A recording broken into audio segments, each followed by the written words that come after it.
മുൻ മന്ത്രി MLA ഷഹമദ് ദേവർകോവിൽ ചെയ്യുന്നു. ഷഹമദ് ദേവർകോവിൽ, ഇതെന്തൊരു തീപിടുത്തമാണ്? ഇതെത്ര 6-7 ഫയർ എഞ്ചിനുകൾ എത്ര സമയം നോക്കിയിട്ടും തീ അണയ്ക്കാൻ കഴിയാത്തത് ഭയപ്പെടുത്തുന്നു ഷഹമദ് ദേവർകോവിൽ.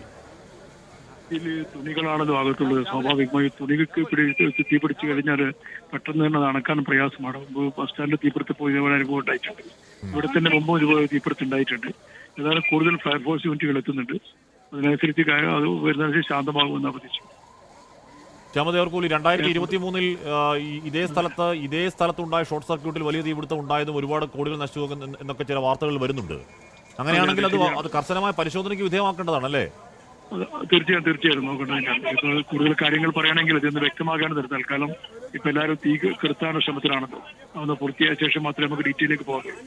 തീപിടുത്തത്തിന്റെ കാരണം എന്താണ് എന്ന് സ്ഥിരീകരിക്കാൻ പറ്റുന്നുണ്ടോ ഷഹമദ് ദേവർകോവിൽ? ഇത് ഷോർട്ട് സർക്യൂട്ട് തന്നെയാണെന്ന് തോന്നുന്നു അല്ലേ? അത് ഇപ്പൊ പറയാൻ കഴിയില്ല. അത് പരിപൂർണമായി ചെക്കിംഗ് പൂർത്തിയായാലേ പറയാൻ കഴിയുള്ളൂ. പ്രാഥമികമായുള്ള വിലയിരുത്തൽ അങ്ങനെയാണ്. Okay, thank you Shahamad Devarkovil. Fire ഫൈറ്റേഴ്സിനകത്ത് നടക്കാൻ കഴിയുന്നില്ല.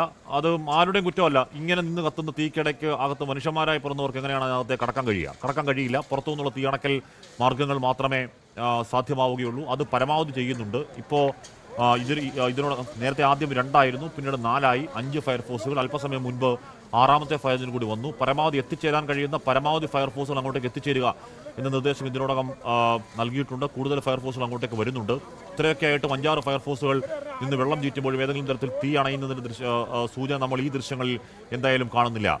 അജി കുഞ്ഞുമോൻ തുടരുന്നു. അജി, അവിടുത്തെ രക്ഷാദൗത്യത്തിൽ പങ്കെടുക്കുന്ന ആളുകൾ പറയുന്നത് എന്താണ്? നാട്ടുകാർ പറയുന്നത് എന്താണ്?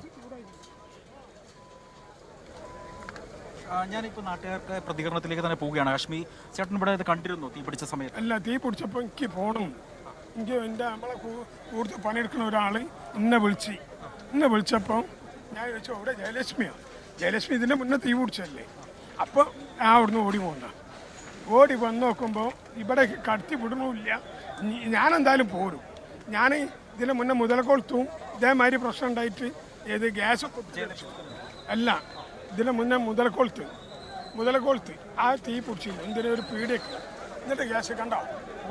ഹഷ്മി, നമുക്ക് ഈ ദൃശ്യങ്ങളിൽ കാണാൻ കഴിയും തീ ആളി കത്തുകയാണ്. നമ്മളിപ്പോൾ ഈ സംസാരിച്ചുകൊണ്ടിരിക്കുന്ന സമയത്ത് പോലും വലിയ രീതിയിൽ ഇത് ആളി കത്തുകയാണ്. പ്രത്യേകിച്ച് തുണിത്തരങ്ങളാണ് ഉള്ളത്. അതുകൊണ്ട് തന്നെ ഇത് ആളി കത്തുന്ന ഒരു സ്ഥിതിവിശേഷമാണ് ഉള്ളത്. അത് ദൃശ്യങ്ങളിൽ നിന്നും നമുക്ക് കാണാൻ കഴിയുന്നുണ്ട്. ഫയർഫോഴ്സിൻ്റെ 3 യൂണിറ്റ് ഇപ്പോൾ നിലവിൽ ഒരേ സമയത്ത് ഈ തീ അണയ്ക്കാനുള്ള ഒരു ശ്രമം ഇപ്പോഴും നടത്തിക്കൊണ്ടിരിക്കുകയാണ്. ദൃശ്യങ്ങളിൽ നമുക്ക് കാണാൻ കഴിയും തീ ആളിക്കത്തുന്നു. അത് വലിയ തീപിടുത്തത്തിലേക്ക് കാര്യങ്ങൾ പോകുന്നു. ഇവിടെയുള്ള ആളുകളെ അടക്കം ഒഴിപ്പിക്കുന്ന സ്ഥിതി വിശേഷത്തിലേക്കാണ് ഉള്ളത്. ഈ ഗ്ലാസ് അടക്കം, അതായത് ഈ ജയലക്ഷ്മി സിൽക്സിൻ്റെ പുറത്തേക്കുള്ള ഈ ഗ്ലാസുകളടക്കം വലിയ തലത്തിൽ അപ്പോൾ അതിനുശേഷം വീണ്ടും ഇപ്പോൾ ആ തീ നമുക്ക് ദൃശ്യം കാണാൻ കഴിയുന്നത് ഫയർഫോഴ്സിൻ്റെ അടുത്ത യൂണിറ്റും എത്തി ഇപ്പോൾ തീ അണയ്ക്കാനുള്ള ഒരു ശ്രമം നടത്തുകയാണ്. പ്രത്യേകിച്ച് തുണിത്തരങ്ങളായതുകൊണ്ട് തന്നെ വലിയ തലത്തിലേക്ക് അത് ആളിക്കത്തുന്ന സ്ഥിതിവിശേഷമാണ് നിലവിൽ നമുക്ക് ഇവിടെ നിന്നും കാണാൻ കഴിയുന്നത്.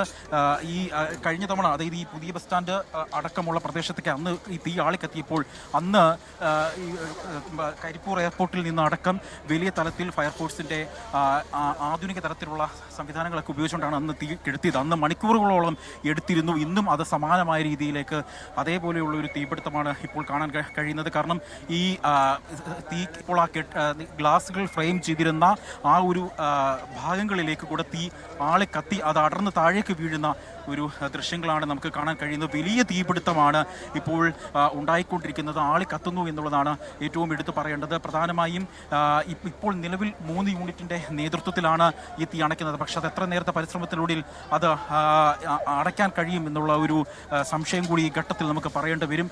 കാരണം ഈ വലിയ തലത്തിലേക്ക് അത് പടർന്നുകൊണ്ടിരിക്കുന്നു. ഈ സമീപത്തേക്ക് നമ്മളിപ്പോൾ നിൽക്കുന്ന ഭാഗങ്ങളിലേക്ക് പോലും ഇതിലെ പ്രശ്നം, ഇത് നഗരമധ്യത്തിലെ കടയാണ്. സമീപ പ്രദേശങ്ങളിൽ കടകളുണ്ട്. അതുകൊണ്ട് ഈ തീ ആ മേഖലയിലേക്ക് ചുരുക്കാൻ പറ്റുന്നുണ്ടോ? ഹഷ്മി, ഒന്നുകൂടെ ചോദ്യം ആവർത്തിക്കാം. ഞാൻ ചോദിച്ചത്, അജി, ഇത് നഗരമധ്യത്തിലുള്ള കടയാണ്, ചേർന്ന് കടകളുള്ള സ്ഥലമാണ്. അപ്പൊ അങ്ങനെ വരുമ്പോഴത്തേക്ക് ഈ ആളിപ്പടർന്ന് തീ ആ ഭാഗത്ത് മാത്രം കത്തുക കൺഫൈൻ ചെയ്യാനെങ്കിലും പറ്റുന്നുണ്ടോ? ഇല്ല ഹഷ്മി, അതായത് ഇപ്പോൾ ആ കെട്ടിടത്തിലേക്ക് മറ്റ് ഹഷ്മി സൂചിപ്പിച്ചതുപോലെ തന്നെ സമീപത്ത് വ്യാപാര സ്ഥാപനങ്ങളൊക്കെ ഉണ്ട്. പക്ഷെ അങ്ങോട്ട് പടർന്നിട്ടില്ല. പക്ഷേ ഇത് ഏറ്റവും എടുത്തു പറയേണ്ട കാര്യം ഈ ദൃശ്യങ്ങളിൽ തന്നെ അതിന്റെ തീവ്രത നമുക്ക് മനസ്സിലാകും. ആ പരസ്യ ബോർഡുകളടക്കം കത്തി താഴെ വീണുകൊണ്ടിരിക്കുകയാണ്. അത്രയേറെ അത് വ്യാപിച്ചുകൊണ്ടിരിക്കുന്നു. പക്ഷേ സമീപ നിലകളിലേക്കൊന്നും തന്നെയും ഈ തീ പടർന്നിട്ടില്ല. കാരണം ഈ ഒരു ഭാഗത്ത്, അതായത് ജയലക്ഷ്മിയുടെ ഒരു വലിയ കെട്ടിടം മാത്രമാണ് ഈ ഭാഗത്ത് സ്ഥിതി ചെയ്യുന്നത്.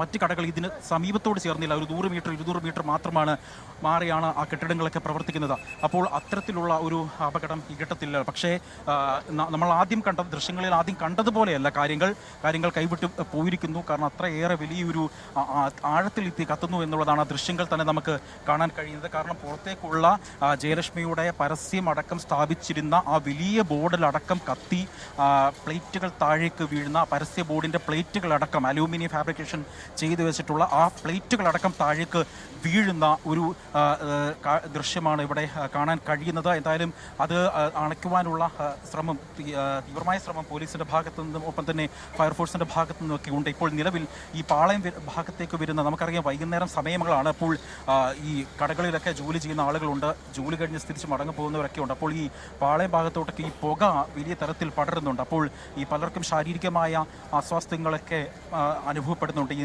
നഗര പ്രദേശങ്ങളിലേക്ക് എടുത്തു നോക്കുകയാണെങ്കിൽ അത് പറയേണ്ടി വരും. ഇപ്പോൾ ഈ ഭാഗങ്ങളിലേക്ക് പോലീസ് പൂർണ്ണമായും വഴിയടക്കം അടച്ച് അവിടെ ആളുകളെ നിയന്ത്രിക്കുന്നുണ്ട്. അതിനു പുറമെ ഫയർഫോഴ്സ് തീ നിയന്ത്രണ വിധേയമാക്കാനുള്ള സാധ്യമായ എല്ലാ ശ്രമങ്ങളും നടത്തിക്കൊണ്ടിരിക്കുമ്പോഴും ഒരു വശത്ത് ആളിക്കത്തുന്നു, ഒരു വശത്ത് തീ അണയ്ക്കുന്നു, മറുവശത്ത് തീ ആളിക്കത്തുന്ന ഒരു കാഴ്ചയും അവസ്ഥയുമാണ് ഇപ്പോൾ ഇവിടെ നിലവിൽ കാണാൻ കഴിഞ്ഞത്. ഇപ്പോൾ നമുക്ക് ആ ദൃശ്യങ്ങൾ തന്നെ കാണാം. ഈ ജയലക്ഷ്മിയുടെ ഏറ്റവും മുകളിലത്തെ നിലയും അതിന് തൊട്ട് താഴെ നിൽക്കുന്ന നില, ഈ 2 നിലകളാണ് ഇപ്പോൾ പൂർണ്ണമായും കത്തി നശിച്ചുകൊണ്ടിരിക്കുന്നത്. താഴത്തെ നിലയിലേക്ക് പൂർണ്ണമായും 2-3 നിലകളിൽ തീ ആളിപ്പിടിക്കുന്നു. നേരത്തെ 6 ആയിരുന്നു, ഒന്നുകൂടി വന്നപ്പോൾ ഇപ്പോൾ ഇതിനോടകം 7 ഫയർ എഞ്ചിനുകൾ ഒരേ സമയം പണിയെടുക്കുന്നുണ്ട്. കൂടുതൽ ഫയർഫോഴ്സ് എഞ്ചിനുകൾ അങ്ങോട്ടേക്ക് എത്തുന്നുണ്ട്. ഫയർ ഫൈറ്റേഴ്സിനകത്തോട്ട് കടക്കാൻ കഴിഞ്ഞിട്ടില്ല. 2023 അതേ സ്ഥലത്ത് അതേ കടയിൽ ഷോർട്ട് സർക്യൂട്ടിൽ വലിയ തീപിടുത്തം ഉണ്ടായി എന്ന് പറയുമ്പോൾ 2026 അത് ആവർത്തിക്കുന്നത് അത് സങ്കടകരമാണ്. ലോകത്തെവിടെയായാലും ഏത് സമയത്തും 24 വാർത്തകളും ഓഗ്മെന്റഡ് റിയാലിറ്റി പാക്കേജുകളും എക്സ്പ്ലെയിനറുകളും വിശദമായി കാണാൻ ഞങ്ങളുടെ യൂട്യൂബ് ചാനൽ നിങ്ങൾക്ക് സബ്സ്ക്രൈബ് ചെയ്യാം.